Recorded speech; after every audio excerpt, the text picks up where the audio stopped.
Antes de iniciar con el contenido del día de hoy, ahí no. Antes de iniciar con el contenido del día de hoy, aclaraciones de trabajo práctico, si hubiera alguna, este es el momento. Estamos cerrando el día de hoy lo que sea conformación de grupos. Entiendo que están todos los grupos asignados ya en plataforma y a estos grupos se les van a estar brindando los temas. Entre hoy y mañana va a estar cerrada la lista, así que tengan en cuenta eso para empezar el desarrollo de trabajos prácticos. Respecto a eso, empezamos el día de hoy y la clase siguiente son las clases con contenidos centrales de nuestra asignatura, tanto para desarrollo de trabajos prácticos como para exámenes, llámese exámenes parcial y examen final también, trabajo práctico 1 y trabajo práctico 2. Así que todas las luces prendidas hoy. Es una clase con mucho contenido, un poco extensa, pero les pido por favor que estén lo más atentos posibles y como siempre cualquier duda me detienen y vamos a ir aclarando, ¿ok? Es importante que estos contenidos puedan entenderse no solamente para una cuestión de la cátedra, sino para sus posteriores diseños o análisis cualquiera hagan en las siguientes asignaturas o el día de mañana en el ejercicio profesional. Es importante poder comprender estos conceptos, ¿ok? Bueno, hoy vamos a estar hablando específicamente de lo que atañe a la carga vertical, entiéndase la carga gravitatoria que afecta a las estructuras de altura, ¿ok? Dentro de este apartado correspondiente a la carga vertical, vamos a dividir la clase básicamente en dos principales contenidos que refiere a la parte de reunión o agrupación de cargas y a la parte de transmisión de cargas. Después vamos a ver peculiaridades de un tipo de transmisión específica, ¿verdad? Que puede suceder en algunos casos.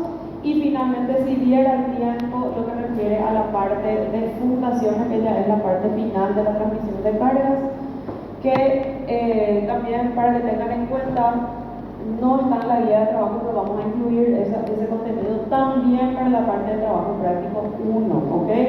Vamos a dejar eso en plataforma también, esta vez se agrega a la parte del análisis de transmisión de cargas, digo bien, la parte de fundaciones del edificio que les toque analizar, ¿ok?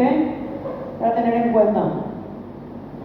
Bueno, vamos a hablar siempre en esta cátedra de lo que refiere a diseño estructural. Hablamos que es, digamos, el punto motivador de todo este curso, que es algo que nosotros queremos siempre llegar, que es como arquitectos, el diseño estructural. No tanto la parte de cálculo, no tanto la parte de la sumatoria, así número por numerito, ¿verdad? Sino más bien cómo eso puede ayudarnos a nosotros en el diseño de nuestros futuros proyectos y en el análisis de los proyectos, cuales sea que hagamos, ¿ok? Dice Mies, las grandes construcciones casi siempre se basaban en la estructura y esta era casi siempre la portadora de su forma espacial.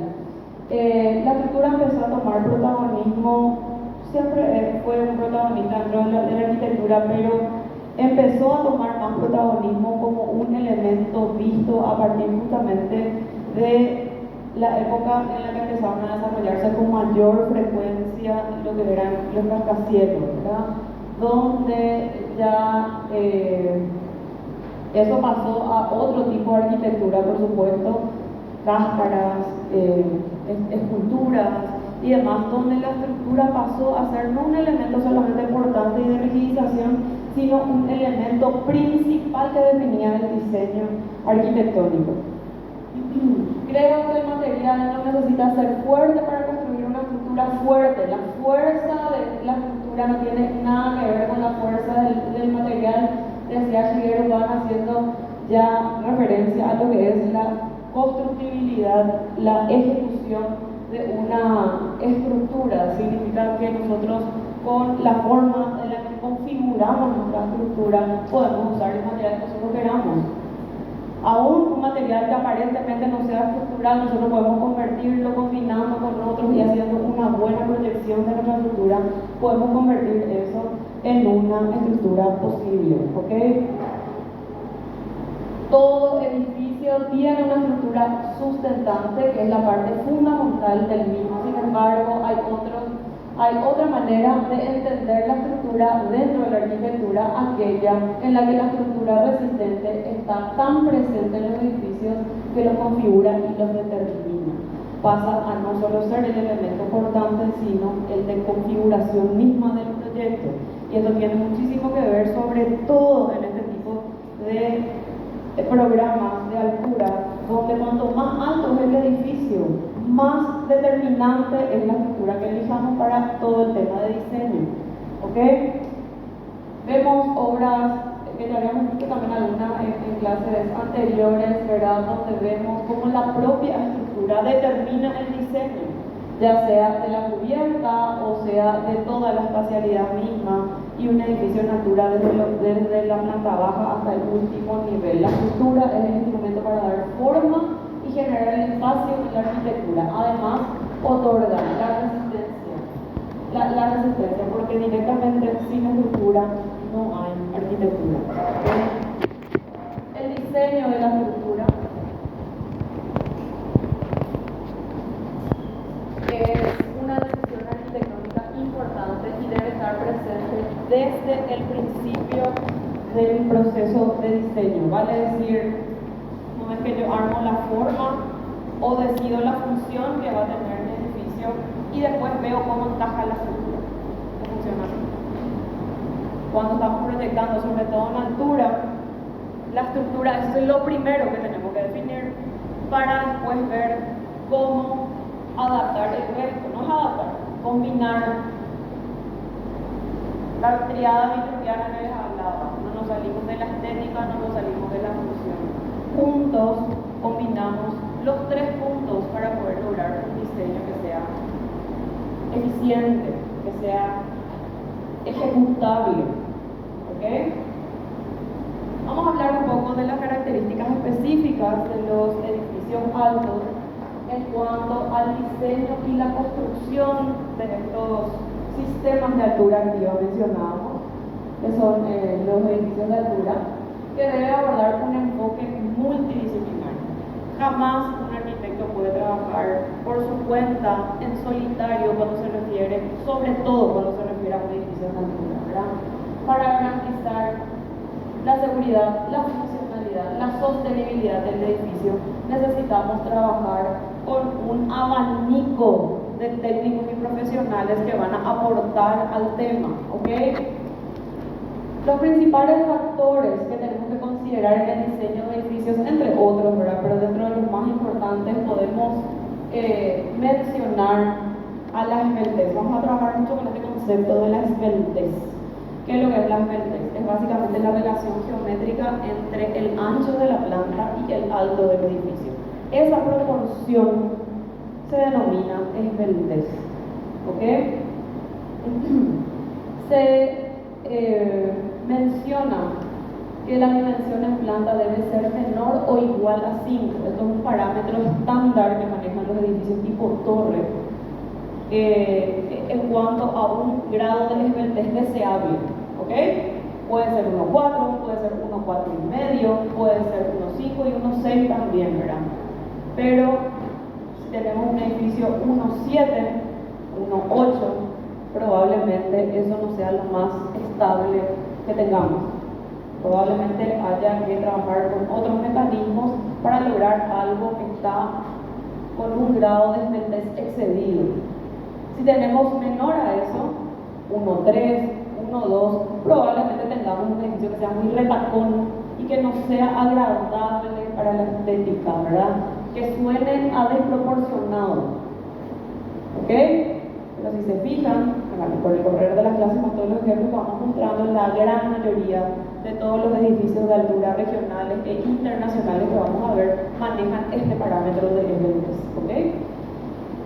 En cuanto al sistema estructural, se debe adecuar la altura a las características características del proyecto, por supuesto, ¿verdad? La función es lo que primeramente también determina cuántos niveles voy a necesitar, qué tipo de niveles, ¿ok? La coordinación e integración de los servicios en un edificio, creo que ya vieron por las clases de construcciones, ¿verdad? Qué tan importantes son los servicios y las circulaciones dentro de un edificio de altura. No es un elemento más como en algún otro tipo de programa que podemos indicar en cualquier lugar, que podemos ir modificando.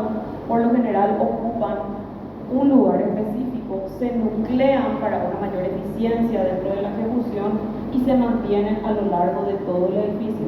Así que el posicionamiento de los elementos de circulación y de los servicios es parte fundamental del diseño de una planta, de un edificio de arquitectura, ¿okay? El uso del edificio es determinante para la altura del piso, la cuantificación de las cargas verticales y la elección de pisos técnicos, ¿okay? Desde el inicio de la proyección de un edificio de altura, nosotros tenemos que considerar que existen pisos cada ciertos niveles que van a ser exclusivamente para la parte técnica, ¿okay? Se van distribuyendo por paquetes, ¿okay? Entonces necesariamente debemos considerar pisos exclusivos para la parte técnica, y en cuanto al uso del edificio va a estar determinado lo que es justamente la altura de piso a piso. No es lo mismo tener un edificio de uso residencial donde preciso una altura mínima para espacios reducidos que tener, por ejemplo, un edificio donde en cada piso tengo un auditorio o un cine o un espacio de usos múltiples o lo que sea, ¿verdad? Entonces, la altura de piso a piso está determinada directamente con el uso que se le va a dar al edificio. También puedo tener, al ser la gran mayoría de los rascacielos, ¿verdad?, que tenemos edificios de usos múltiples, una variación en el nivel de piso a piso. A lo mejor del primer piso hasta el piso 20 tenemos un edificio comercial, y desde el piso 20 hasta el piso 50 tenemos un edificio tipo hotel. Entonces resulta ser que la altura de piso a piso en la segunda parte del edificio no necesita ser tan alta. O sea, hay que ahorro en instalaciones, ahorro en materiales, ahorro en tiempo de ejecución. Tenemos que tener muy en cuenta el uso del edificio para determinar un montón de criterios en el diseño. El diseño de fachada determina directamente el efecto que va a tener el viento sobre el edificio.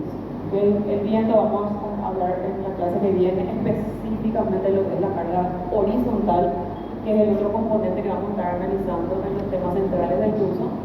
Pero adelantándonos un poco, partimos de la base que la estructura tiene directamente que ver, el diseño de la estructura tiene directamente que ver con el diseño de fachada, y esto tiene que ver con la forma en la que el viento va a afectar en mayor o menor medida a nuestro edificio. La constructibilidad es el otro factor a tener en cuenta. El diseño debe ir acorde al espacio que tenemos en obra. Vieron en construcción también seguramente, la organización física de una obra tiene mucho que ver la espacialidad disponible que yo tengo en el terreno para ejecutar tal o cual procedimiento constructivo. Entonces eso es importantísimo para determinar con qué tipo de sistema constructivo voy a manejarme para lograr la construcción en el menor tiempo que sea posible, ¿okay? Y por último, el efecto de la carga lateral, que es la carga que vamos a estar hablando también en clases siguientes con mayor desarrollo, donde el edificio tiene un tratamiento especial para este efecto en cuanto al desplazamiento lateral, que tiene que ver con los vientos en la altura y con los sismos en la base, ¿okay? El diseño de los edificios debe considerar los mismos requerimientos que un edificio de baja altura, pero obviamente con mayor complejidad. Se determinan muchísimas más cosas a medida que el edificio va creciendo en altura, ¿okay? Y tiene que ver con conseguir un diseño diseño que sea efectivo y finalmente económico para la inversión, ¿okay? Que sea rentable, ¿okay? Dentro de la jerga, digamos, utilizada coloquialmente y no tan coloquialmente también, dentro de lo que son las alturas de los edificios, podemos tomar unos parámetros. Esto obviamente depende de cada autor, de cada país, de cada criterio que se quiera adoptar, pero para que se vayan familiarizando con esos términos, podemos tomar a dos tipos de usos de edificios que son los más convencionales, el de tipo residencial y el de tipo de oficinas, ¿okay? Corporativo, ¿verdad? Tomamos una altura promedio de 3 metros, esto ya es un poco bajo incluso, pero para residencias más o menos, para tener con cielo raso y demás descuentos de la altura, una altura promedio de 2,40 metros, 2,60 metros, tomamos un criterio de 3 metros de altura de piso a piso. Esto es esquemático, ¿verdad? Solamente para tener en cuenta un planteo rápido y una sumatoria rápido de pisos para poder determinar estos nombres que les estoy mencionando nada más, ¿verdad? Y para el edificio de oficina, unos 4 metros de altura de piso a piso. Esto obviamente se puede extender a 5, 5,5 y es normal para un edificio de altura tener esos valores de altura de piso a piso por justamente el descuento de la magnitud de la estructura, la cantidad de instalaciones y que casi siempre se trabaja con cielos rasos también. Y dentro de estos tipos de uso de edificios podemos determinar edificios altos y edificios súper altos. ¿Cuándo consideramos eso? Edificios de gran altura que tengan hasta 300 metros de altura, equivalen a unos 100 pisos para el tipo residencial y a unos 75 pisos para el de uso de oficinas, por ejemplo. Consideramos a edificios de gran altura o de edificios altos, ¿ok? Cuando hablamos de edificios de gran altura, hablamos de edificios que están por encima de los 300 metros de altura, ¿ok? Por eso cuando nos toque trabajo práctico 2, ahí cuando ustedes tengan que crear de cuántos pisos tiene que ser el edificio. Y no hay un criterio de pisos. ¿Por qué? Por esto. Porque cada edificio va a tener una función distinta. Hablamos de proporción, hablamos de esbeltez. Nunca del número de pisos. Porque ya se dan cuenta como un edificio de una misma altura tiene 25 pisos de diferencia. Porque depende de la función que se le está asignando al mismo edificio, digamos, en cuanto al relacionamiento con la altura. Cuando hablamos de edificios de más de 300 niveles, por encima de los 100 pisos en casos residenciales, por encima de 75 pisos en casos de oficinas, podemos nombrar a este tipo de edificios como edificios súper altos. Vamos a su nomenclatura en inglés. Tenemos a los edificios low rise, a los edificios mid-rise y a los edificios high-rise. El edificio low-rise es el edificio, digamos, convencional que encontramos acá en Paraguay. Edificio de 3 a 5 niveles, hasta 10 incluso, ¿verdad? Un edificio low-rise. Tiene otros criterios de proyectación, ¿verdad? Otro tipo estructural más convencional. Cuando pasamos a los edificios mid-rise, digamos un edificio ya de porte medio, ¿verdad? Con una altura más razonable, que son los edificios que están surgiendo ahora en Paraguay, ¿verdad? 15 niveles, 20 niveles, por ahí van los mid-rise, 30 incluso. Y después ya nos encontramos con los edificios tipo high-rise, que es el edificio alto, el que entra en la categoría de edificio alto. Generalmente se consideran edificios ya del tipo high-rise cuando tienen más de 23 metros de altura, ¿verdad? Igual es una altura media. El high-rise, conocido bajo ese nombre, son edificios que están por encima de los 23 metros nada más según la jerga, ¿verdad? Según la terminología. Y luego ya nos encontramos con edificios de mayores de 150 metros, que son los conocidos comercialmente como skyscraper o rascacielos. ¿Okay? Es simplemente un nombre comercial que se le da a los edificios altos o super altos. ¿Okay? Que son rascacielos, es más un nombre comercial que otra cosa. ¿Okay? Y ya Hoy en día, a cualquier edificio que supere los 150 metros de altura ya se lo considera como rascacielos. ¿Okay?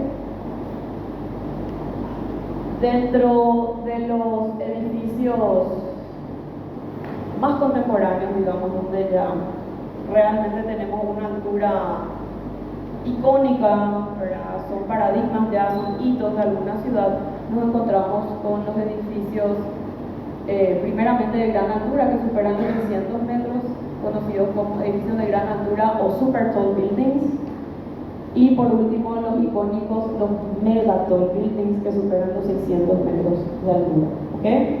¿Alguna consulta?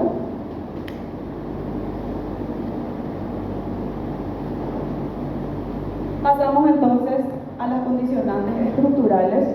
Estos gráficos extraídos del libro Eino Engel van a verlo con mayor exactitud y con más ejemplos en nuestro libro de cabecera. Todas las extracciones y todos los conceptos son sacados de ese libro. Generalmente en las clases se indican de dónde proviene la información también, si ustedes quieren, como siempre, ampliar qué es lo que deberíamos hacer estos conceptos. En el diseño de la estructura de un edificio aparecen principalmente tres mecanismos que deben integrarse para lograr el objetivo máximo de la estructura, que es finalmente descargar o transmitir las cargas y descargarlas hasta los cimientos, hasta la fundación, ¿verdad? ¿Qué hace la estructura? Compuesta por dos subsistemas. La estructura tiene componentes horizontales y tiene componentes verticales que se denominan subsistemas. Estos subsistemas, trabajando en conjunto, primeramente concentran la carga en cada una de las plantas, que es el croquis 1 que vemos acá, donde las cargas se reparten de acuerdo a los elementos verticales que tengamos horizontalmente. Se agrupan, se reúnen las cargas. Eso es lo primero, la primera función, que es una función secundaria de la estructura, agrupar las cargas horizontalmente y llevarlas hasta los elementos verticales. La función primaria de la estructura es la de la transmisión de cargas. Una vez que las cargas se agrupan primeramente en planta y luego se distribuyen a los elementos verticales, esos elementos verticales transmiten la carga desde lo alto del edificio y hasta el primer piso o hasta la planta baja, y finalmente descargan esa carga hasta las fundaciones. Un tercer mecanismo en cuanto al diseño de la estructura es el de la rigidización. Una vez que agrupamos las cargas, las transmitimos, vemos además como un tercer componente cómo rigidizar esa estructura. ¿Para qué? Para que el edificio tenga menos deformaciones debido a ese componente que vamos a estar hablando en la clase que viene con mayor exactitud, la carga horizontal. ¿Okay? No es suficiente solamente agrupar y transmitir, porque tenemos otro elemento que nos está haciendo ruido, que se llama viento, que tenemos que tener muy en cuenta, y para eso rigidizamos esa estructura. Acá vemos. Agrupamos, transmitimos e insertamos elementos de rigidización. En los sistemas de altura, los elementos horizontales, considerados como vigas y losas o vigas y forjados, son los encargados de agrupar las cargas. Las cargas horizontales se reparten entre los elementos verticales, que son los que finalmente transmiten las cargas hasta la cimentación. Habíamos hablado de las condicionantes estructurales, hablamos ahora de las condicionantes funcionales de un edificio. Cuando hablamos de la función del edificio, entendemos que esta función tiene una relación directísima con el sistema estructural que vayamos a elegir. ¿Okay? Las diferencias, algunas de las diferencias que pueden haber entre, por ejemplo, un uso de edificios de oficinas y un uso de usos residenciales, generalmente tienen que ver con la luz entre los apoyos, con la altura de los pisos, con la concentración de las instalaciones, ¿verdad? En el caso de un edificio de oficina donde debemos nuclear todo lo que sea la parte de servicios, y con la ubicación también de lo que es el tema, digamos, de los pisos técnicos, ¿verdad? Que no pueden interferir con la función, tienen que estar súper bien ubicados, ¿verdad? En cuanto a los edificios residenciales, entiéndase edificios residenciales como usos que no precisan de tanta altura porque los espacios son más reducidos. Entiéndase residenciales no solamente como la vivienda, ¿verdad? Sino también como el uso de hoteles, apartamentos, apartohoteles, que tienen una característica de unas divisiones generalmente moduladas y repetitivas, ¿verdad? Entonces eso nos da un parámetro para poder ir ubicando elementos verticales pertenecientes a la estructura que probablemente en una configuración para una oficina o para una zona corporativa donde precisamos una planta libre no podamos, ¿verdad? Entonces tiene muchísimo que ver la elección de la estructura, porque esta estructura permanece inalterable a lo largo de toda la vida útil del edificio. Podemos alterar la mampostería, podemos alterar los cerramientos, podemos alterar, o sea, los equipamientos, pero la estructura se va a mantener a lo largo de todo lo que dure ese edificio. Generalmente se procede de esa manera, ¿okay? Ejemplos: una planta residencial, vemos la modulación de la separación de los distintos apartamentos, el núcleo de circulación, entiéndase circulación como la circulación vertical y también la circulación horizontal que precisa la distribución de los edificios. ¿Qué me permite esta modulación a mí? Tener estructura escondida dentro de esa mampostería, ¿verdad? O dentro de esos cerramientos verticales divisorios entre una habitación y otra, entre un espacio y otro, que me permite modular de cierta forma esta planta residencial. En cuanto a un edificio de planta libre que tiene que ver con un uso corporativo, ¿qué es lo que sucede? Se nuclean los servicios y las circulaciones, dejando todo a su alrededor y tirando la estructura al perímetro, flexibilizando toda la planta e integrando toda la espacialidad del ambiente. ¿Consultas para?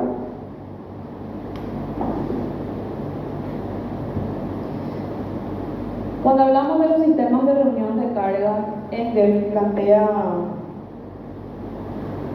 4 principales tipos de agrupación de cargas por niveles, ¿okay? Obviamente, al tener un cambio estructural también este tipo de agrupación de cargas puede variar dentro del edificio. De tal a tal nivel tenemos un tipo de agrupación y de tal a tal nivel tenemos otro tipo de agrupación, porque los elementos verticales cambian de posición, cambian de tipo, ¿ok? El primer sistema de reunión de cargas que plantea Engel es el de tipo retícula, ¿verdad? Que es el que estábamos viendo para edificios residenciales, que es el que mejor se adapta. El tipo retícula es el sistema de agrupación de cargas más frecuente acá en nuestro mercado paraguayo, ¿verdad? Porque es el que mejor responde a la estructura del hormigón armado convencional, ¿verdad? Es el más económico, es el que es fácil de modular, ¿verdad? Y por lo tanto genera mayores flexibilidades a la hora de la constructibilidad acá en Paraguay, porque es una mano de obra o, digamos, un parámetro estructural al que está acostumbrada nuestra gente. Entonces eso refiere a una mano de obra más barata generalmente, ¿verdad?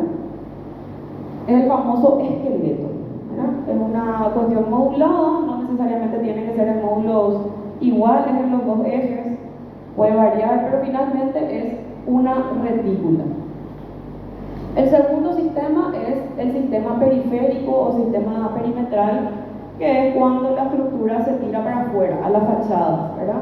En el caso del diseño de la fachada de los edificios en altura, esto tiene que ver con el criterio de la propia fachada. El diseño de la propia fachada está determinado por esa estructura que se tiró al perímetro, ¿verdad? Queda a la vista en muchos casos, ¿verdad? El tercer sistema habla de un sistema nuclear. Hablamos de un núcleo de circulación, tubos y demás en las clases anteriores, ¿verdad? Pero cuando hablamos del sistema de reunión de cargas específicamente, hablamos de la posición central de la estructura. A eso nos referimos cuando decimos nuclear. no que utilice un tubo de hormigón, ¿verdad? Este núcleo puede ser un tubo de hormigón, puede ser un conjunto de pilares, puede ser un conjunto de tensores también, ¿verdad? Puede variar el subsistema vertical, pero cuando nos referimos a agrupación de cargas nos referimos al posicionamiento de los elementos estructurales dentro de la distribución de planta, ¿ok? Cuando decimos sistema nuclear significa una posición central de ese elemento estructural que está determinando el diseño estructural. Y por último, es que plantea un sistema tipo puente, que el sistema tipo puente, cualquiera sea el tipo de sistema en la parte superior del edificio, pudiendo ser el de retícula, núcleo, perímetro, el que sea, y cuando llega a la planta baja, ¿qué es lo que hace? Desaparece la estructura en dos de los lados y el edificio termina pisando solamente en dos de los laterales, como un puente. Específicamente por eso es que se denomina el sistema tipo puente, porque toda la configuración estructural de lo que sucede en la parte superior del edificio no coincide con lo que sucede en la planta baja. ¿Esto para qué se hace? Para una cuestión funcional, para integración con la parte urbana, para el paso de alguna calle, para el paso de algún parque lineal, para la integración con lo verde, lo que sea que diga el proyecto, ¿verdad? Pero resulta ser que estos pilares que están acá aparentemente en una retícula, en este caso del ejemplo, si pisaran en la planta baja, interrumpen ese paso que yo necesito para la integración del edificio con su entorno, ¿ok? Dentro de esta agrupación de cargas gravitatorias que tiene correlación directamente con la parte funcional mencionábamos, podemos ver esto en distintos tipos de formas de plantas que se vayan proyectando dentro del diseño estructural, ¿verdad? Entendemos estos tres sistemas de reunión de cargas: la retícula, la agrupación central y la agrupación periférica, y una planta y su distribución en una planta cuadrangular y en una planta rectangular, y cómo eso se puede ir distribuyendo. En cuanto a la retícula, podemos trabajar con una retícula que vaya hasta el perímetro, por ejemplo, o una retícula que deje voladizos, puede ser también, ¿verdad? Y esto se distribuye en losas armadas en dos direcciones, ¿verdad? Generalmente cuando la retícula se conforma en retículas cuadrangulares, la distribución de las losas es en dos direcciones. Cuando hablamos de una retícula que tiene una conformación donde se produce un rectángulo dentro de la retícula, donde probablemente el largo de un lado de la retícula sea mayor a 2 veces el ancho, la relación esa de A es igual a 2A que vimos en estructuras anteriores, que es la relación, digamos, proporcional exacta para la distribución de losas o pilares, por ejemplo. Cuando eso se supera, digamos, es más alargada, es más angosta esa retícula, probablemente las losas estén armadas en una sola dirección, ¿verdad? Todas esas cuestiones se determinan ya desde el diseño estructural para saber esos criterios estructurales, ¿verdad? Si vamos a armarlas en una o dos direcciones y cómo es que van a estar conformadas estas retículas. Cuando hablamos de la situación nuclear, podemos tener, como les mencionaba, un tubo de hormigón en el centro, ¿verdad? Los edificios de Wright que estuvimos viendo en la clase anterior, por ejemplo, se adecuaban a este tipo de configuración, edificio tipo árbol, ¿verdad? Un tronco central y se trabaja con grandes voladizos. Obviamente estos son para edificios del tipo high-rise, ¿verdad? Edificios muy altos no pueden ser logrados con estas configuraciones, ¿verdad? Justamente por la condicionante del viento. Cuando hablamos de sistemas nucleares, en cuanto a plantas rectangulares, como se darán cuenta, simplemente la estructura se ubica en el centro. No es que está en el centro geométrico y se trabaja siempre, eso es con voladizos por todos lados, ¿verdad? En este caso de la planta rectangular, nosotros tenemos una seguidilla de muros cortantes que dejan voladizos a dos de los lados. Igual sigue siendo una configuración nuclear. Y cuando hablamos de la configuración de perímetro, Podemos hablar también de una configuración de perímetro en los 4 lados de la forma o en 2 de sus lados. Sigue siendo una configuración perimetral. Y de la misma manera que en el caso de los nucleares, podemos utilizar tubos estructurales, tensores, pilares, muros de cortantes o cualquiera sea el subsistema vertical para conformar nuestro diseño. ¿Okay? Cuando hablamos de estos sistemas, nuevamente les repito, nos referimos a agrupación de elementos verticales, posicionamiento dentro del diseño, a eso se refiere, ¿ok? No al elemento estructural de por sí, ¿ok? Esta configuración perimetral podemos armarla también con muros de cortante o con tensores también, para los edificios suspendidos, por ejemplo. Igual podemos encontrar casos de perímetro, ¿verdad? Y por supuesto, lo que frecuentemente vamos a encontrar son casos combinados de estos sistemas que les mencionaba. Una configuración, por ejemplo, de retícula más perímetro. Una configuración podemos encontrar del núcleo, menciona Engel, un núcleo ampliado, ¿verdad? Cuando separamos el posicionamiento de los elementos estructurales justamente para que la pisada sea mayor y que tenga una mayor resistencia en cuanto a su llegada al terreno. Entonces separamos esos elementos estructurales y hacemos la analogía de la primera estructura que conocemos, nuestro cuerpo, ¿verdad? Estamos parados, por ejemplo, con las piernas juntas y alguien nos empuja. ¿Qué es lo primero que hacemos? Para no caernos.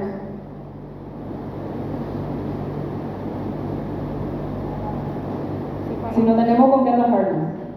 Vamos acá, no tengo de qué atajarme. Alguien viene y me empuja. ¿Qué hago para no caerme? Separamos las piernas. Separo mis piernas. Correcto. ¿Por qué? Porque ahí yo adquiero mayor estabilidad de mi esqueleto. ¿Cómo? Con un mayor ancho entre mis elementos importantes, que son mis piernas. Si no separo mis piernas, probablemente me venga hacia abajo. ¿Ok? A eso refiere el núcleo ampliado. Separar esos elementos estructurales para tener una mayor pisada en el terreno. ¿Se comprende? Podemos tener voladizos, como les mencionaba, voladizos con sistemas nucleares, voladizos con sistemas reticulares también. Podemos trabajar con configuraciones asimétricas, ya sean perimetrales y nucleares en este caso, pero no precisamente en el centro geométrico de la figura. De igual manera, está en una situación nuclear y perimetral, aun cuando los elementos de una línea de pilares están más hacia un costado, ¿verdad? De igual manera referimos a ese tipo de agrupación de cargas como una agrupación combinada que combina un sistema nuclear con un sistema periférico, ¿ok? Más ejemplos de esto y con mayor claridad al libro de Engel. Tienen a disposición el libro en plataforma, en la biblioteca, un montón de ejemplares, si quieren ir ver, fotocopiar, ampliar, la forma que la mejor les quede, refiéranse a este texto. Antes de pasar al siguiente apartado, consultas, ¿quedó claro lo de la agrupación de cargas y reunión? El asimétrico lo que yo no entendí. Para preguntarle a la compañera, en caso de la configuración asimétrica, es simplemente de acuerdo al posicionamiento, igual siempre tenemos los 4, estos son los 4 principales. Ya luego habla de casos combinados y casos específicos, dejando voladizos y cuestiones de posicionamiento asimétrico, pero bajo los mismos criterios, o periférico, o nuclear, o tipo puente, o tipo retícula, ¿ok? Simplemente es para decir, tengo una configuración nuclear asimétrica, tengo una disposición combinada de perímetro y de núcleo simétrica en ambos ejes, o con una simetría estructural, ¿ok? Es simplemente para unos criterios de análisis de la estructura. Pero siempre nos vamos a referir en cuanto a la agrupación a estos 4 casos principales, ¿ok? Podemos identificar 1, 2 o 3 dependiendo del diseño estructural que tenga el edificio, ¿ok? Pasamos entonces a la función primaria de la estructura, que es la de transmisión de cargas. Cargas verticales hablamos siempre en esta clase, en todo momento, las cargas verticales.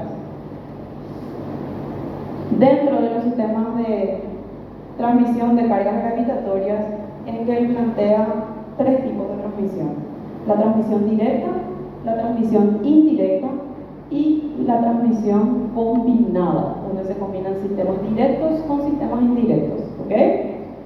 ¿Cómo sucede esta transmisión? Vemos casos y acá muestra ejemplos de tres situaciones: para una agrupación en retícula, para una agrupación central y para una agrupación periférica. ¿Cómo se puede determinar la transmisión de cargas directas? ¿Qué significa la transmisión directa? Que sigue la misma dirección que la carga gravitatoria, o sea, para abajo, hacia el suelo, hacia donde estira la gravedad, ¿verdad? Esa es la transmisión. Si la transmisión de las cargas se da en sentido gravitatorio, hablamos de una transmisión directa. Y eso se puede dar para casos nucleares, para casos perimetrales y para casos reticulares o combinados o lo que sea de cuanto a la agrupación. Por eso, no confundir. Vuelvo a repetir. Lo que veíamos primero, agrupación de cargas en horizontal. Ahora estamos viendo ya la primera función, la función primaria de la estructura, que es la de transmitir el elemento y finalmente de cargar hasta la cimentación. ¿Cómo lo hacemos eso? De manera directa o indirecta o combinada. ¿Ok? ¿Cómo sucede la transmisión indirecta entonces? Si la transmisión directa es para abajo, ¿cómo es entonces la transmisión indirecta?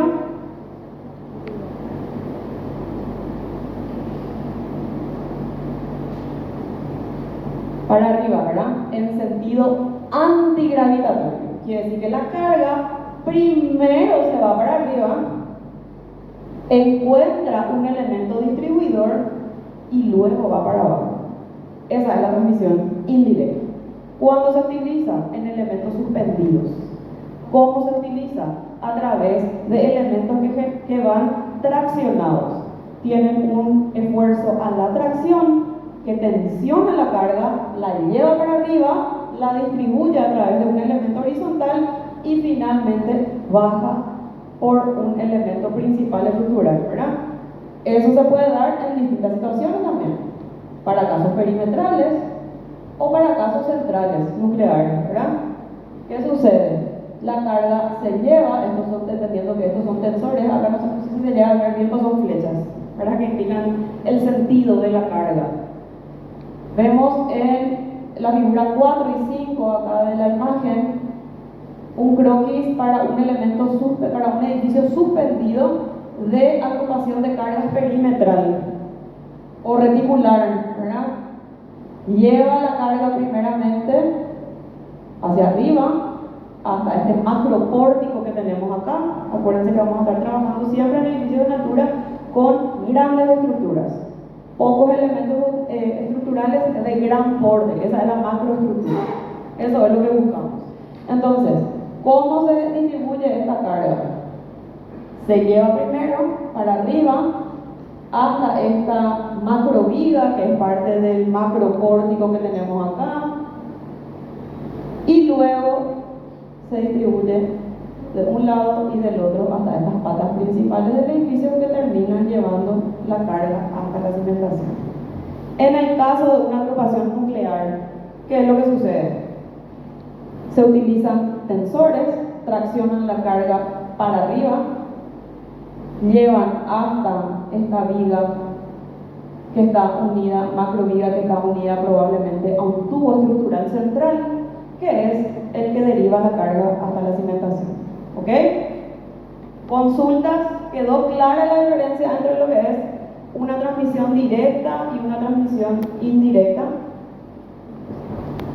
Los elementos por excelencia para la transmisión indirecta son los tensores de acero, ¿verdad? Pueden ser de otro material, pero generalmente son tensores o tirantes, se los conoce, ¿verdad? Hay los elementos estructurales verticales que trabajan a la tracción. ¿Ok?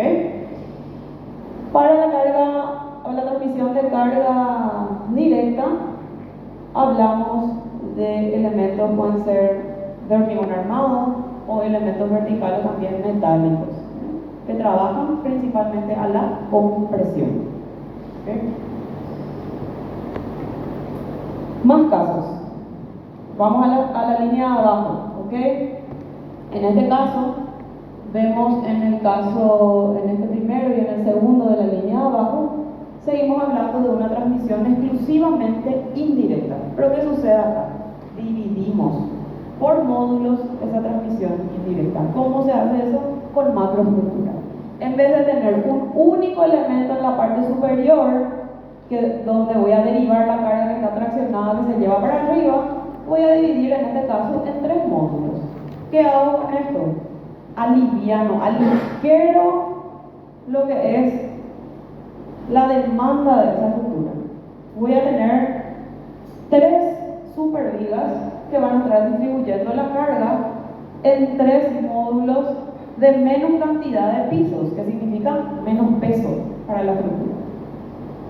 Probablemente no voy a tener una viga enorme, una única viga que esté tan exigida para todo el peso del edificio, sino que voy a tener 3 vigas en las que yo voy a estar redistribuyendo esa carga que va traccionada.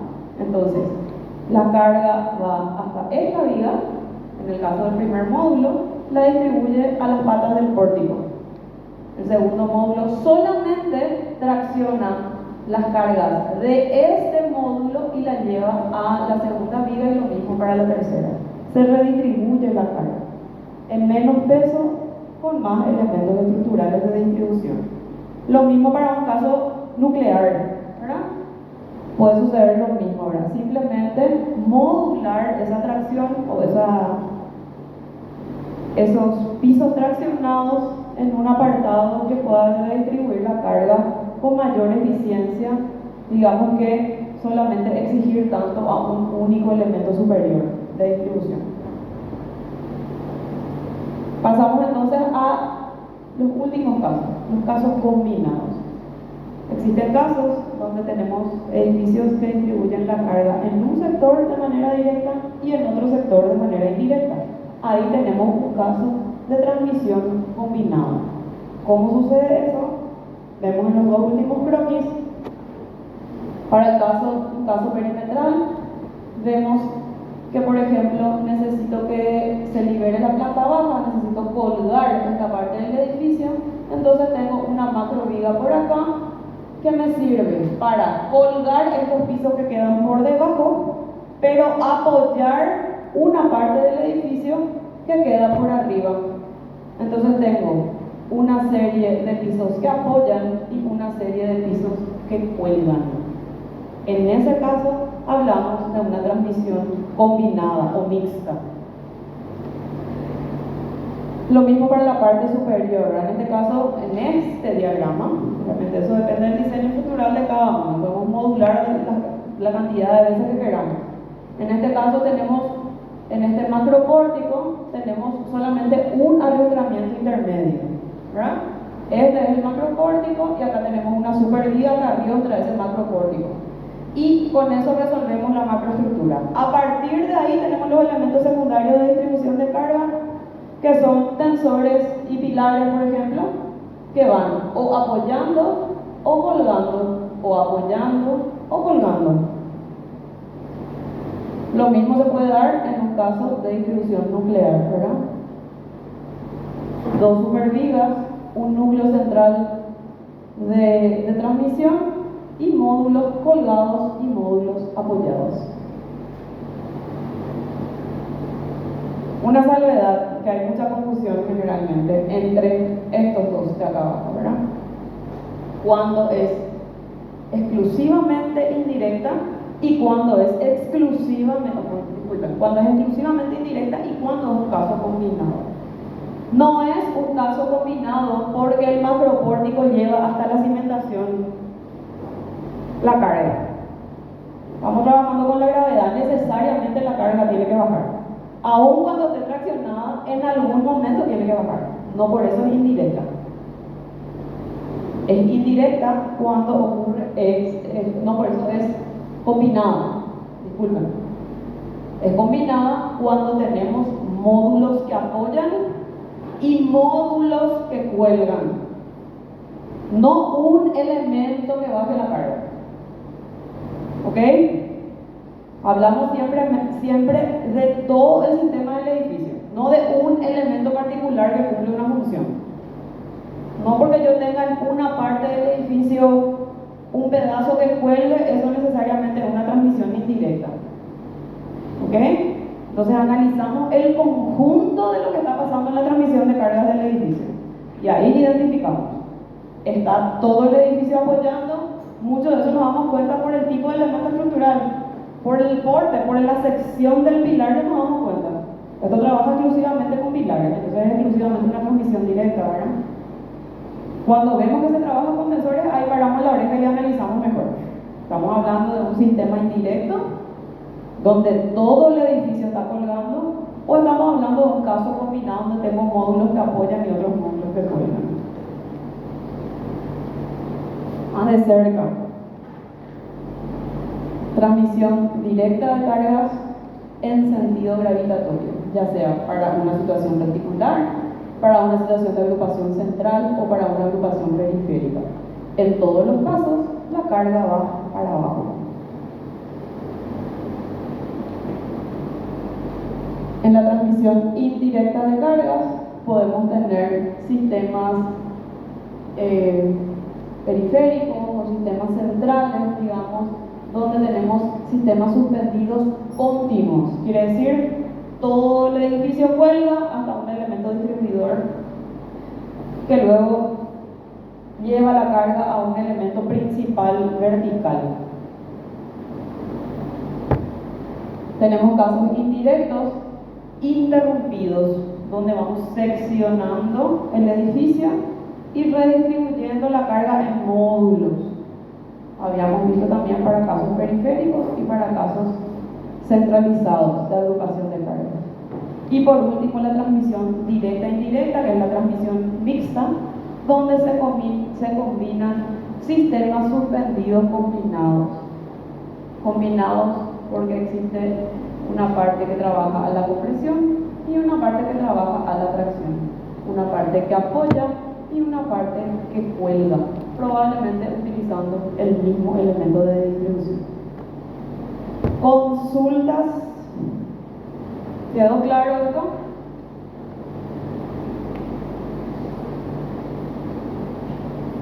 Ejemplos. Vemos nuevamente a la Sears Tower, hoy conocida como Torre Willis también, en Chicago. Habíamos hablado de este sistema de tubos múltiples, donde hay un sistema de rigidización también acá, para que vean los sistemas, la tercera condicionante estructural, ¿verdad? La rigidización, acá vemos los cinturones estructurales de la Sears Tower para lograr esta conformación de tubos múltiples. ¿Qué tipo de reunión de cargas les parece que tiene este edificio? Miramos la planta, distintos tipos de plantas, de acuerdo a cómo va subiendo el edificio, hay una modulación. ¿Con qué tipo de agrupación de cargas se identifica? Reticulado. Correcto. Un sistema reticular, clarísimo, ¿verdad?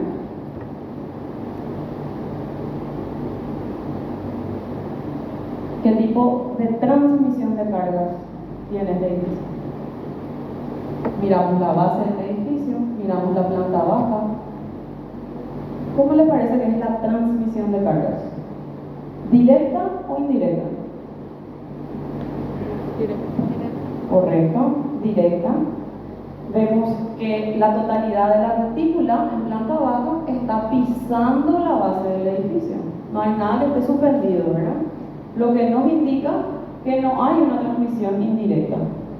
No hay ni un elemento que esté traccionado. Hablábamos, volviendo a clases anteriores, que este edificio se compone vemos el porte de la sección, o sea, la sección de esta pilarización que refiere a un esqueleto de acero o steel frame, que indica pilares metálicos, ¿verdad? Un esqueleto que parte de la base y se mantiene hasta el final. Se va desmaterializando, pero porque van desapareciendo los tubos nomás, el conjunto de 9 tubos que tiene la Sears, ¿verdad? Pero la retícula sigue siendo la misma. Y la pisada llega hasta el nivel de planta baja en la totalidad de los 9 módulos de estos tubos múltiples. Por lo tanto, tenemos un caso de agrupación de cargas en retícula y de transmisión de cargas directas. ¿Entendemos? Siguiente caso, el Lloyds Bank de Londres. Un edificio también multipremiado que se adapta al terreno, que es un poco de una arquitectura futurística, ¿verdad? Que deja las circulaciones a la vista. Sabemos los paquetes de circulación que se tiran para afuera y quedan como parte componente de fachada. Y lo que ocurre en el diseño estructural, que es un claustro, acá vemos la AXO, un claustro libre, la planta baja, ahí vemos la planta baja y lo que es la planta alta. En la planta baja tenemos seguramente los primeros niveles cubiertos. Acá se nota una escalera mecánica que ya no continúa porque sirve solamente para la parte comercial o de atención al público, ¿verdad? Este es el headquarters del Lloyds Bank en Londres. Y probablemente para atención al público los primeros niveles salgan con esta escalera mecánica, pero después lo que se repite en la planta tipo, desaparece la escalera mecánica para lo que es la planta tipo en este sistema de claustro arquitectónico, dejando el vacío interior, ¿verdad? Y la circulación que se mantiene, que se adapta a este terreno irregular. Nuevamente, un claro ejemplo de una retícula. ¿Ok? Y transmisión, por lo tanto, directa. Esta es la manera en la que nosotros queremos que ustedes puedan analizar sus trabajos, sus primeros trabajos, pero también todo tipo de edificios que ustedes vayan a analizar para el examen. No importa el edificio que salga en el examen, ustedes van a saber analizarlo porque entienden el concepto. ¿Ok? Por eso es importantísimo que ustedes puedan entender el concepto. Entonces, no importa memorizarme las plantas de los edificios ni los nombres de los edificios si yo sé cómo analizarlo. ¿Ok? La Dynamic Tower o Rotating Tower en Dubai, un proyecto que quedó cancelado, era un edificio muy ambicioso que planteaba un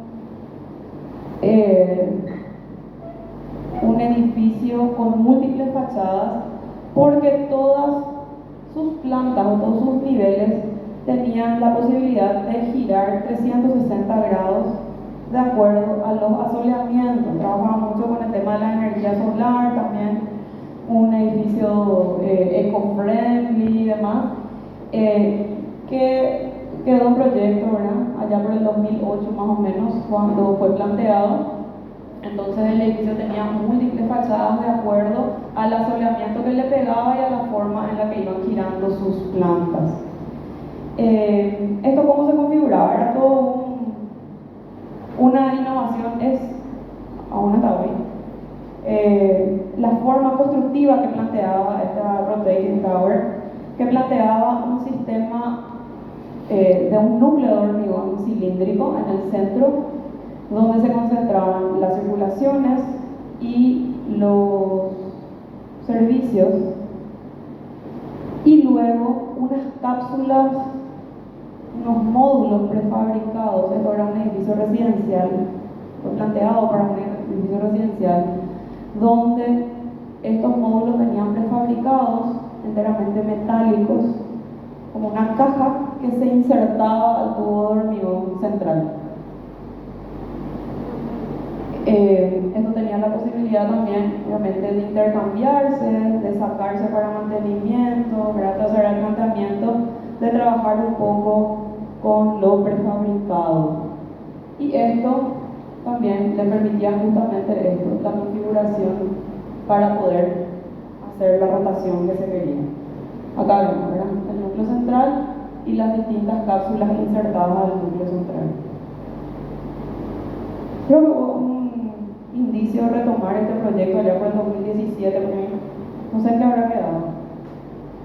A lo mejor se está por construir. Yendo más hacia atrás, vemos esta torre que hoy en día está demolida, que tiene un poco que ver con este sistema también, como ya se pensaba ya por los 60 más o menos. La Nakajin Tower fue toda una innovación para su época y se planteaba un edificio residencial que se planteó para Tokio justamente con un zócalo comercial. Vemos acá el zócalo comercial, es un tipo de edificio tipo low rise, ¿verdad? No muy alto, pero fue una innovación en cuanto a la prefabricación también de sus componentes. ¿Y cómo se distribuía este edificio residencial? Dos núcleos al cual se le insertaban estas cápsulas. Esto es un ejemplo de la arquitectura del metabolismo japonés, que fue muy criticado en su momento y después fue halagada, ¿verdad? Pero en su momento era algo totalmente extraño. Acá vemos la planta baja con una configuración perimetral y central a través de dos núcleos, el núcleo ampliado. Ahí ven, ¿verdad? Si esto tenía un único núcleo, probablemente iba a ser menos resistente que tener dos núcleos o dos tubos de hormigón separados, ¿verdad? Adquiero mayor ancho efectivo de resistencia en cuanto a la pisada principal del edificio. Esta configuración perimetral se daba hasta acá, ¿verdad? Hasta lo que era el zócalo comercial del edificio. Y luego empieza lo que es la configuración por piso, ¿verdad? Se tenían las cápsulas también añadidas a los tubos centrales, que incluía la circulación vertical. Y cada cápsula era un departamentito, ¿verdad? Prefabricado. Esto circular que vemos acá, en alusión a la bandera de Japón también, el círculo perfecto, era la entrada de luz o la abertura externa a la calle, y esto se iba configurando de distinta manera dependiendo del piso. Lo que sí se mantenía siempre eran los dos tubos de hormigón y la circulación. El resto se iba insertando de distinta manera y también con el concepto, ¿verdad?, del mantenimiento, que finalmente nunca se hizo y que por eso terminó demoliéndose el edificio, de poder extraer las cápsulas para hacer los mantenimientos y volver a insertarlas. Pero sucedió que nadie hizo nunca el mantenimiento, entonces el edificio terminó cayéndose a poco. Finalmente terminó demolido. Un poco de esto. El proyecto de este hotel en La Haya, Holanda, vemos la parte hotelera en el segundo tercio del edificio, y por debajo vemos lo que son las rampas de circulación. Acá se notan en la planta también las rampas de circulación para la parte de estacionamientos, y por debajo pasa una autopista. ¿Qué tipo de sistemas le parece que se utilizó acá? La agrupación de cargas para lograr el cometido del proyecto. ¿Cómo se logra que esta autopista pase acá por debajo?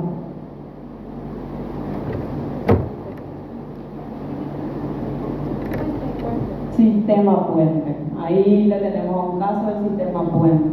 Acá sucede una cosa, acá sucede otra, y acá sucede otra. Tenemos tres tipos de agrupación de cargas en un mismo edificio, ¿verdad? Realmente en conjunto podemos determinarlo como un sistema de agrupación tipo puente, pero si miramos al detalle en la planta tipo, primeramente de lo que es la parte del estacionamiento, vemos al sistema nuclear que se mantiene, ¿verdad? Haciendo una agrupación de servicios y circulaciones peatonales hablamos, ¿verdad? Y una configuración externa de todo lo que es la parte estructural y una rigidización en diagonales a la vista. Vemos los tres componentes, ¿verdad? La agrupación,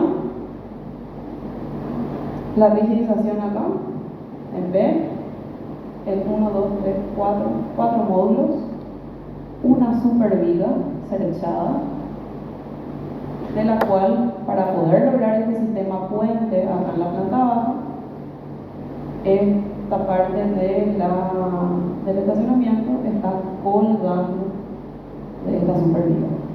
Un sistema de transmisión entonces combinado, correcto, porque toda esta parte del edificio, la parte del hotel, está apoyando sobre esta superviga y toda la parte acá del módulo de estacionamiento se está colgando de esta viga. Y finalmente la pisada del edificio es solamente hacia el lado acá, izquierdo y derecho, y se liberan dos lados del perímetro configurando el sistema puente. ¿Ok? Vamos entendiendo la manera de analizar los edificios. Siempre vemos los tipos de agrupación, los tipos de transmisión y después los elementos que se utilizan para rigidizar. ¿Okay?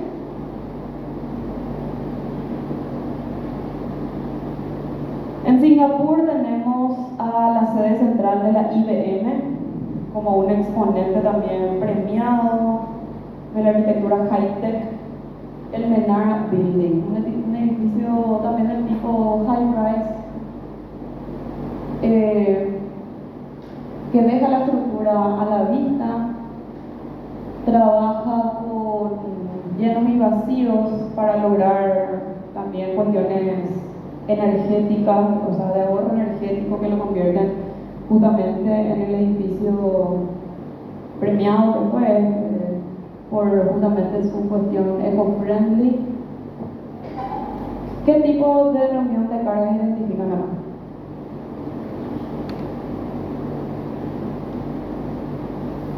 Fijémonos en la última planta del edificio, ahí en la piscina. Tenemos 8 pilares. Perimetral. Exclusivamente es una reunión de cargas perimetral. 8 pilares o macropilares que se agrupan en la periferia del edificio. ¿Ok? Y además quedan a la vista y además tienen distintas alturas. Este edificio es un clarísimo ejemplo de una agrupación de cargas perimetral y una transmisión, por lo tanto, directa.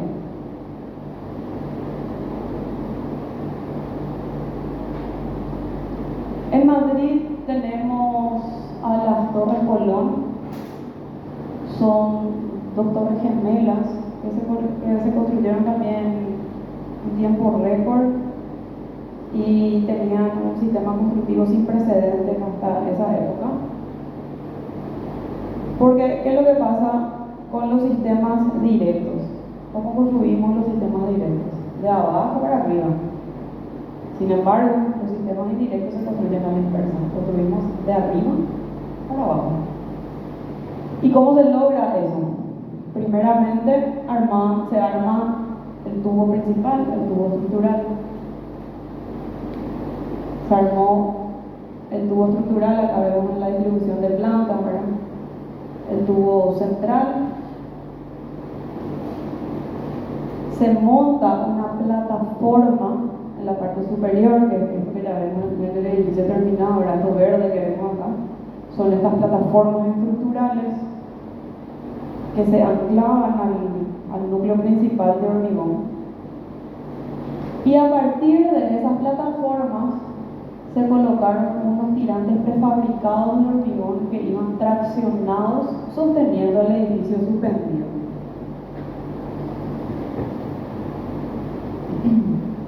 Entonces se montaba el núcleo estructural, la plataforma estructural del remate, se colocaban los tirantes que quedaban como un elemento de fachada. Acá podemos ver cómo son las torres Colón, quedan a la vista, son tirantes prefabricados de hormigón pretensado, y luego se iban montando los pisos que iban encastrándose al núcleo central e iban colgando de estos tirantes. Y acá no se ve la base del edificio, pero está colgando. Son dos torres que cuelgan. Entonces hablamos indudablemente de una transmisión exclusivamente indirecta. ¿Okay? Todo el edificio,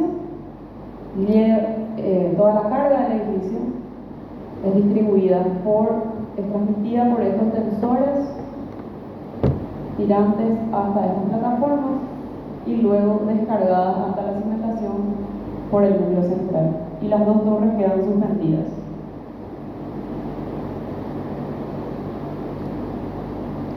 Nuevamente, el ex Banco de Minneapolis, actual Market Plaza, vamos a ver un poco. En este caso ya habíamos hablado de sus componentes de forma activa, de vector activo, como fue el proyecto original y demás, pero ahora vamos a analizarlo desde el punto de vista de la agrupación de cargas. Encontramos a este edificio tipo lámina, suspendido, con una plaza que se integra, que pasa por debajo, con un macro pórtico, dos tubos de hormigón y una gran viga cerchada, y una estructura enteramente metálica en el centro sostenida por una catenaria. Acá vemos la sección, las patas del núcleo con muros de cortante, y acá el borde de lo que sería el arco. El resto de las pilarizaciones metálicas o pequeñas pilarizaciones que apoyan o que cuelgan de esta catenaria son ya de menor porte y sirven para sostener los distintos pisos nada más. Ahora que acá vemos en el corte. ¿Cómo se logró esto? A través de una agrupación,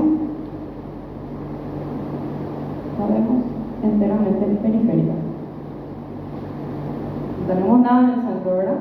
No hay retícula, no hay una agrupación nuclear.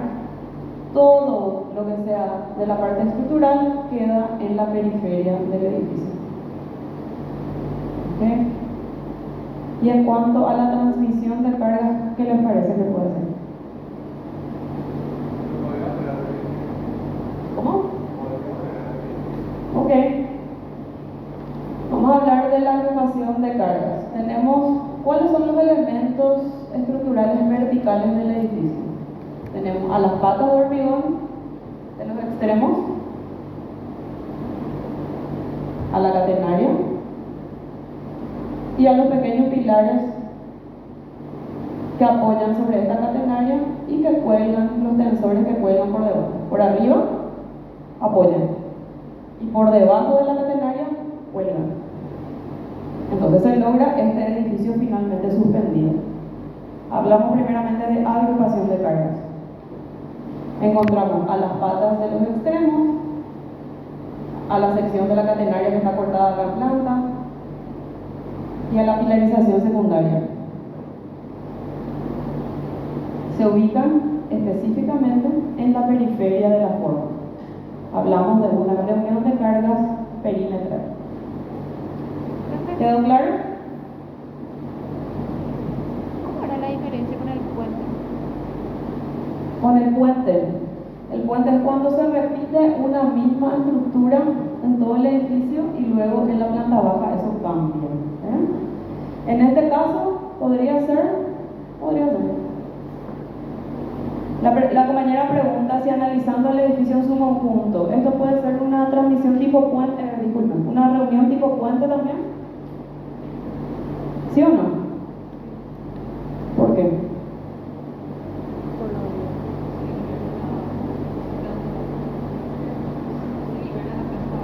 se libera la planta baja y de tener en todo el edificio una configuración perimetral que pasa en la planta baja, solamente tenemos este y este elemento. ¿Ok? ¿Es una agrupación tipo puente mirando su conjunto? Sí. ¿Para qué se logró eso? Para justamente la integración de este edificio con su entorno, ¿verdad? Era necesario que la plaza urbana que sucedía enfrente y detrás del edificio se integre, o que el edificio no estropee esa conexión urbana. ¿Ok?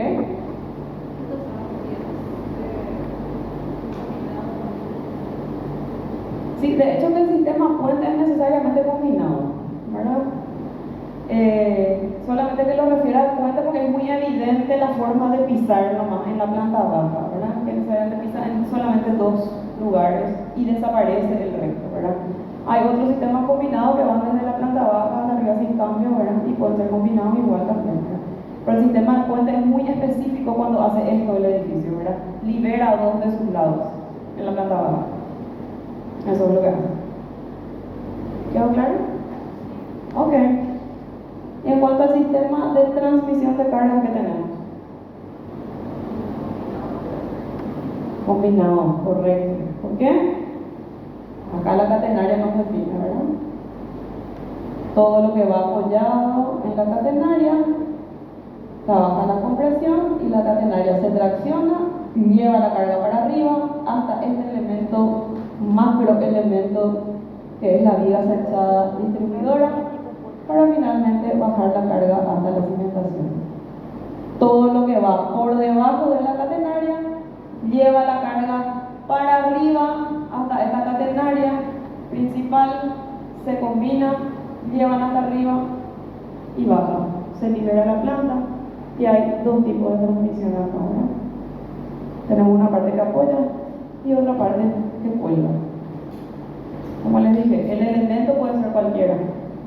Puede ser un pilar, puede ser un muro, puede ser un tensor, puede ser un arco, puede ser un cable. El elemento estructural puede ser variado. Pero nosotros tenemos que fijarnos al analizar cómo se está llevando esa carga hasta abajo. ¿En cuántos tipos de transmisión se divide el edificio? ¿Cómo son los módulos? ¿Qué pasa en la planta baja? ¿Qué pasa en el medio y qué pasa arriba?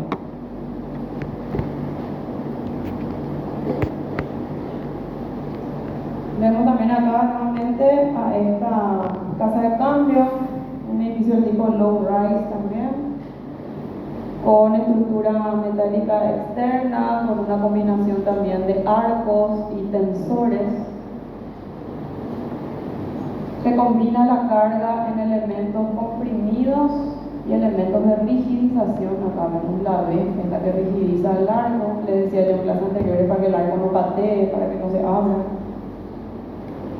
Y vemos esta combinación de situaciones con elementos estructurales que quedan a la vista, ¿verdad? Tenemos todo un esqueleto por fuera, con una retícula clarísima. Esto probablemente se repita, no tengo la planta del edificio, pero analizándolo podríamos determinar, dependiendo de cómo se ubican los elementos estructurales verticales en la planta, si corresponde a una retícula o corresponde a una cuestión periférica, ¿verdad? Si eso aparece en el centro con la misma modulación, hablamos de una retícula. Si solamente aparece en el exterior de la piel del edificio, hablamos de una agrupación periférica, ¿ok? Finalmente hablamos de la transmisión. En este caso, todos estos elementos apoyan sobre una macro viga que está por acá, que está sostenida también por este arco, y se libera la planta, pero con un sistema directo en este caso. En este caso no tenemos los tensores, ¿verdad? O la catenaria que está llevando la carga para arriba.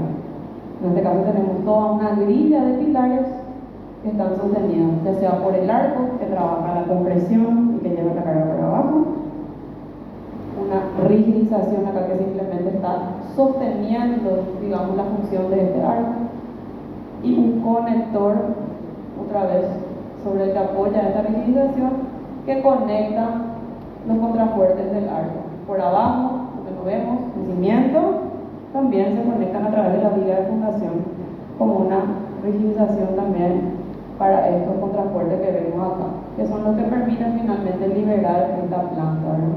Tener esa múltiple altura en la planta baja que permite la integración también de lo que pasa en la ciudad.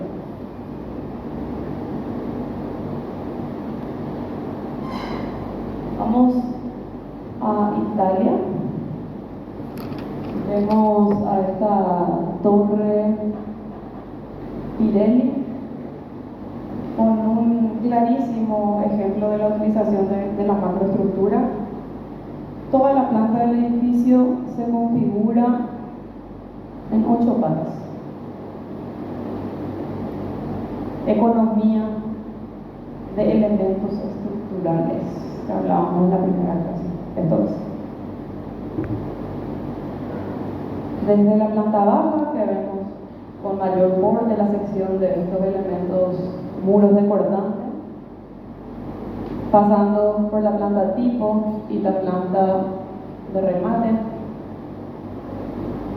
se mantiene el mismo posicionamiento de esta macroestructura, ¿verdad? Con menor sección, ¿verdad? Porque está recibiendo menor carga en la medida que va subiendo. Pero toda la configuración de este edificio, de la Torre Pirelli, se configura en 2 núcleos que se arman en las esquinas y 4 patas centrales. ¿Ok?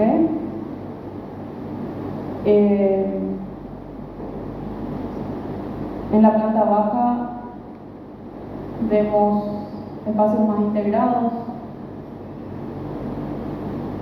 Luego viene la planta tipo con espacios más compartimentados. Y la planta de remate, que probablemente sea un auditorio, un salón de usos múltiples, ¿verdad? Ya en una situación mucho más liviana. Pero ¿qué se mantiene?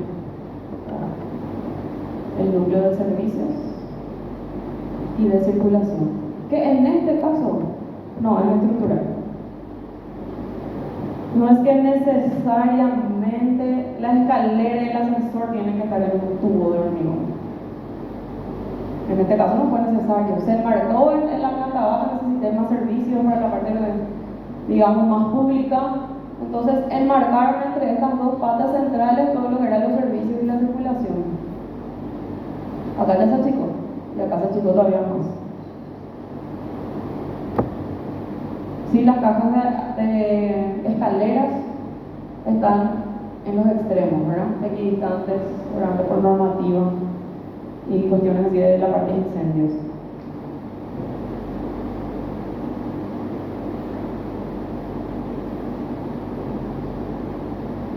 Santiago Calatrava. Vamos a Suecia. Hablamos de turning torso con situaciones externas de una carga para un edificio que va girando, como el torso humano, de ahí su nombre. Ahora, si todavía no la conocen en la obra, el turning torso de Santiago Calatrava hace referencia a la idea del torso de un hombre que gira. ¿Cómo trabajó Calatrava en este exoesqueleto? Exoesqueleto significa que es un esqueleto que está por fuera del edificio. Vamos a hablar mucho de ese término en la macroestructura de edificios en altura. Ahora van a encontrarse con muchos casos de exoesqueletos, generalmente metálicos, ¿verdad? Trabaja con una planta que centraliza los servicios y las circulaciones en un tubo de hormigón centralizado. Y luego alrededor los departamentos. Y en esta punta, que es donde tenemos el mayor inconveniente estructural, digamos, esa punta rabiosa, que es la que va a determinar este giro que haga aparecer al torso, que es esta costilla que vemos acá, o esta costilla que vemos acá, se ubica un macropilar Ahí vemos. Y el exoesqueleto. El exoesqueleto que va rigidizado a través de estas diagonales por fuera y que es lo que va continuando el movimiento del giro para poder lograr justamente ese giro que quiere lograr Calatrava, y lo hace a través de un exoesqueleto y un tubo central. Clarísima la planta también. Un caso combinado, centralizado y periférico de agrupación de cargas. Más metabolismo japonés en Tokio, vemos al Sky Building. En este caso, también un edificio residencial que se conforma por módulos y que se va retranqueando, se va retrayendo en cuanto a su configuración. Un zócalo comercial también. Y se configura con muros desbordantes. Solamente muros desbordantes también en este caso. En la planta baja o en las primeras plantas, donde vemos la configuración de esta retícula centralizada, o realmente no es una retícula, que tiene dos patas, digamos, es una configuración centralizada, más que nada nuclear, que luego, en la medida que esto va subiendo en altura y en el remate donde ya se desmaterializa toda la construcción, se convierten en macropilares. Un par de cada lado, de cada departamento. De cada módulo de departamento, 2 pilares de un lado, 2 pilares del otro, y trabaja con los voladizos.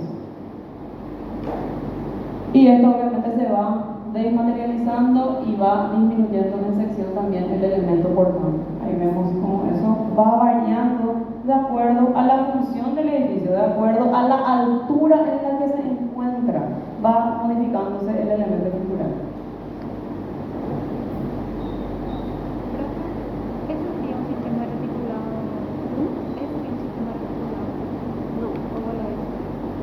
No, en este caso no podemos hablar de una retícula porque tenemos una cuestión centralizada. ¿Okay? Hablamos de una cuestión centralizada, pero en una planta rectangular nada más. Pero si nos fijamos, todo se encuentra en el centro. Realmente eso no se va cruzando como una retícula totalmente modulada. Está modulado, sí, pero sería ya un caso de una situación centralizada en planta rectangular, ¿verdad? No en sus dos ejes, en uno de ellos. Nuevamente Jean Nouvel, la Torre Álvarez en Barcelona, estos dos cilindros elípticos, una situación de tubo dentro de otro tubo, un tubo horadado de hormigón armado, habíamos hablado en clases anteriores, un clarísimo ejemplo de una reunión combinada también, periférica y centralizada, asimétrica en este caso. Vemos que la elipse del centro que nuclea las circulaciones y la parte de servicios no está en el centro geométrico del cilindro principal. Esto tiene un tubo de hormigón que va, digamos, hasta este sector, y esta cúpula, también elíptica acá, ya es enteramente metálica.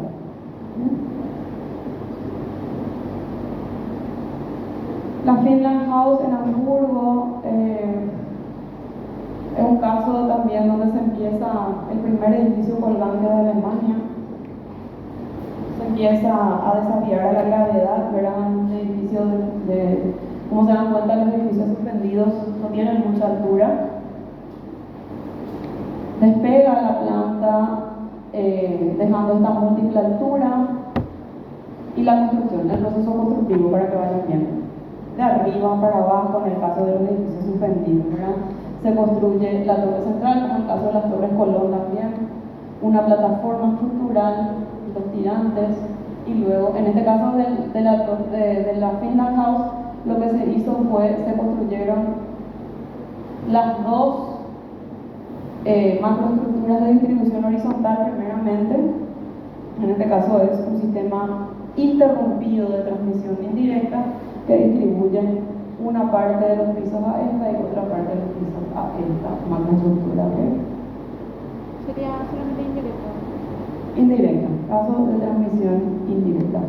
Más del mismo equipo alemán, ya habíamos visto también esta obra de Standard Bank en Sudáfrica. En este caso es un caso de transmisión indirecta interrumpida, pero en 3 módulos, ¿verdad? Vemos un núcleo ampliado que se conforma de 4 tubos de hormigón que se separan. Ahí vemos el caso nuevamente de un núcleo ampliado y una agrupación periférica con tirantes que se van amarrando a estas megaménsulas que se anclan al tubo central, del cual cuelgan 3 módulos de 7 pisos aproximadamente cada uno, dejando una múltiple altura en la planta baja. Vemos un poco de su proceso constructivo también. El tubo central, las ménsulas, las 3 ménsulas, y después se empiezan a construir los pisos.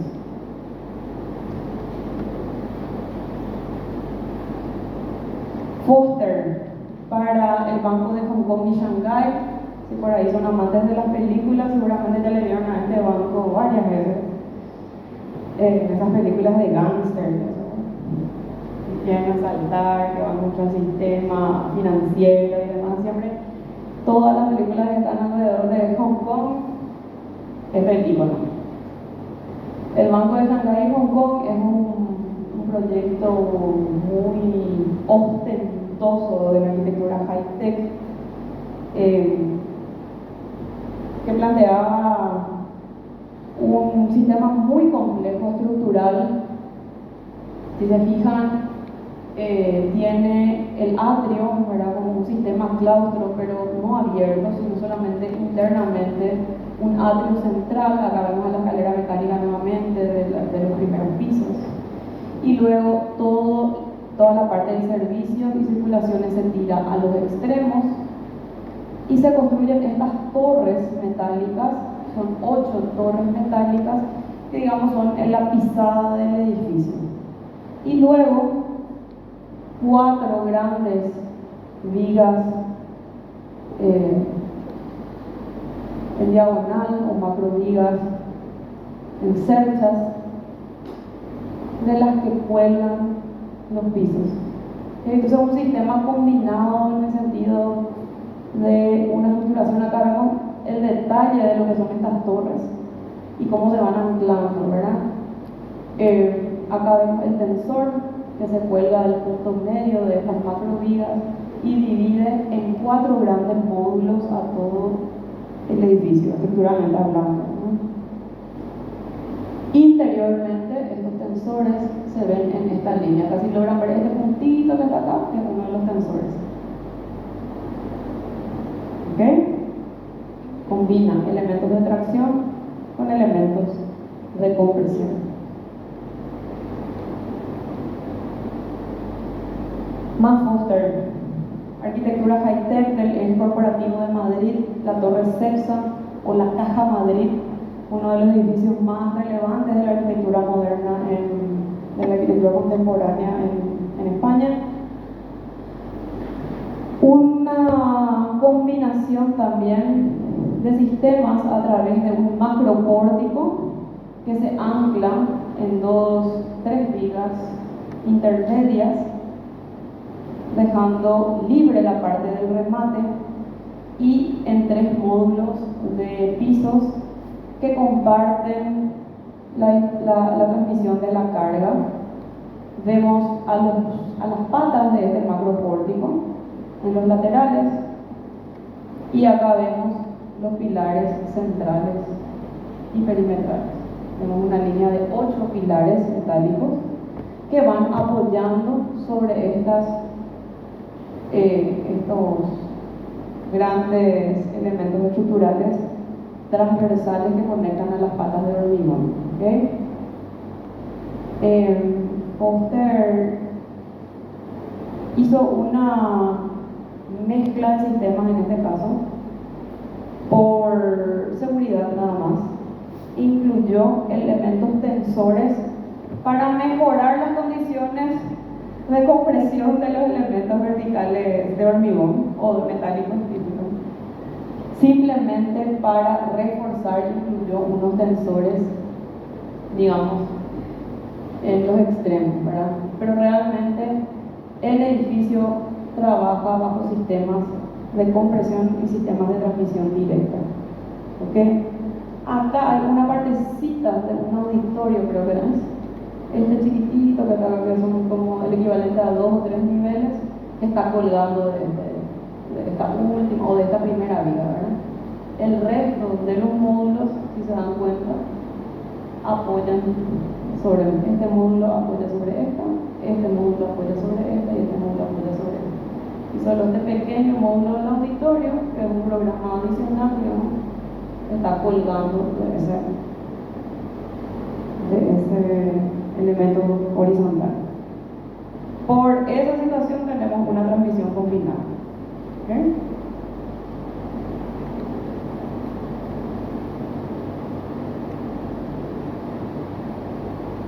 Dentro de los sistemas de transmisión de cargas verticales tenemos casos específicos donde la carga se desvía. Vamos a hablar de otro término: desviación de cargas. En este caso, la desviación de cargas se puede dar por 3 elementos estructurales conocidos como ménsulas, vigas de transferencia o pilares. Esto tiene que ver exclusivamente con casos de transmisión directa de cargas. Quiere decir que en vez de ir en el mismo eje, la transmisión hasta la cimentación, en algún punto la carga se desvía, pero siempre en el sentido gravitacional. No es lo mismo que la transmisión indirecta, donde el sentido de la carga va para arriba.